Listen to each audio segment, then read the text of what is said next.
Bethesda has been hit by a class action lawsuit regarding Fallout 4 DLC. Specifically, the lawsuit alleges that the Creation Club feature constituted paid DLC and thus violated the terms of the Fallout 4 Season Pass. What is the Bethesda class action lawsuit about? According to VentureBeat, Bethesda originally claimed that the Fallout 4 Season Pass would contain all of the Fallout 4 DLC we ever do for a single price. George Clooney may be a Hollywood A-lister, known for his lavish, jet-setting lifestyle, but he still likes to take care of household chores himself. In 2017, however, the Creation Club was announced, a feature that constituted new content created by Bethesda and outside development partners. The lawyers filing the class action lawsuit alleges that this content constitutes DLC, as it's extra content for Fallout 4 that is created at least in part by Bethesda. He recently opened up about his life during lockdown and how he's been keeping very busy with laundry, dishes, vacuuming, and cleaning up after his 3-year-old twins, Alexander and Ella. Of course, buying the season pass doesn't entitle you to access this content, you need to purchase it separately. The lawsuit is being filed by lawyers Thomas Gray and Filippo Marchino of the X-Law Group. But there's one thing on his family's to-do list that his wife, Amal Clooney, won't let him tackle: cutting his daughter's hair. George has been trimming his own hair for years, no pricey salon cuts for this guy. In fact, the Midnight Sky actor revealed on CBS Sunday Morning in December that he uses a Flowbee to do it. According to Gray and Marchino, the Creation Club content was sold as mods but was in fact extra DLC for Fallout 4.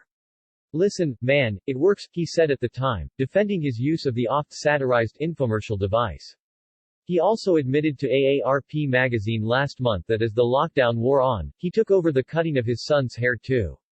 As such, gamer Jacob Devine, on whose behalf the lawsuit is being filed, believes he was ripped off. But when it comes to their daughter, Amal has apparently drawn a line. "I haven't cut my daughter's hair. I'd get in trouble if I did. If I screw up my son's hair, he'll grow out of it. But my wife would kill me if I touched my daughter's long hair," he told W Magazine in the cover story for its Best Performances 2021 issue. He also joked about his leisure pursuits during lockdown, or lack thereof. Although many people have embraced the extra downtime at home by cultivating new hobbies and interests, George said his days have been filled up by more mundane activities. "I'll tell you what I've taken on as a hobby: 2 or 3 loads of laundry a day, dishes all day, because these kids are all slobs," he said.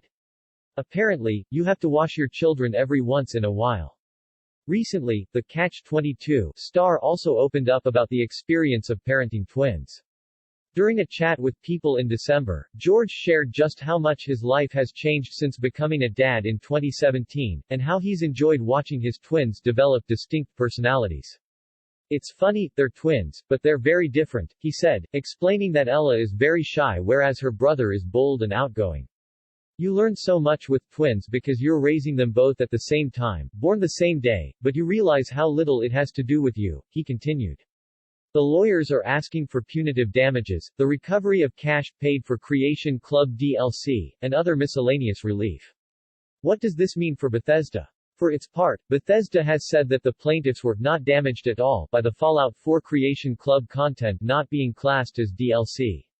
Remarkably, Marchino, one of the lawyers bringing the case, could actually seek to block the upcoming sale of Bethesda to Microsoft. They were the person they were going to be when they were born. Now all your hope is to just kind of guide them along in the right direction. Although he admitted he came to fatherhood late, he said he is loving every moment of it. "Look, I'm an older father, I have 3-year-olds and I'm 59.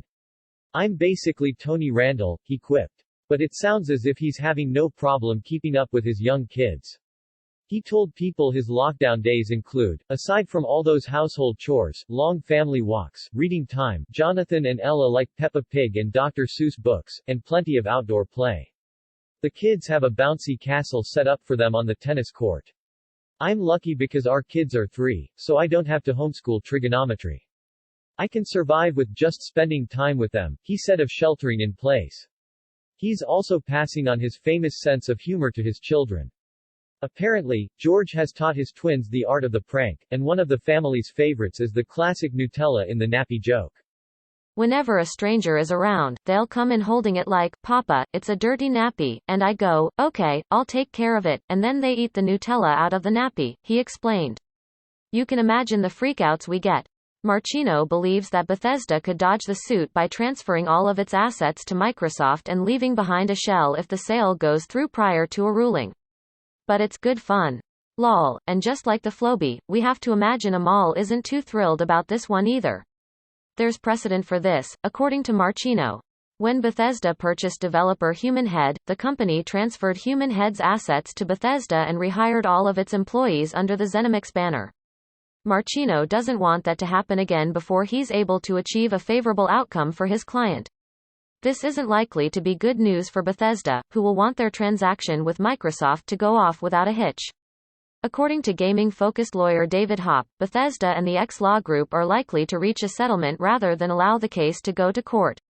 Hopp says the easiest thing to do would be to simply open up Creation Club content to anybody who bought the Fallout 4 Season Pass.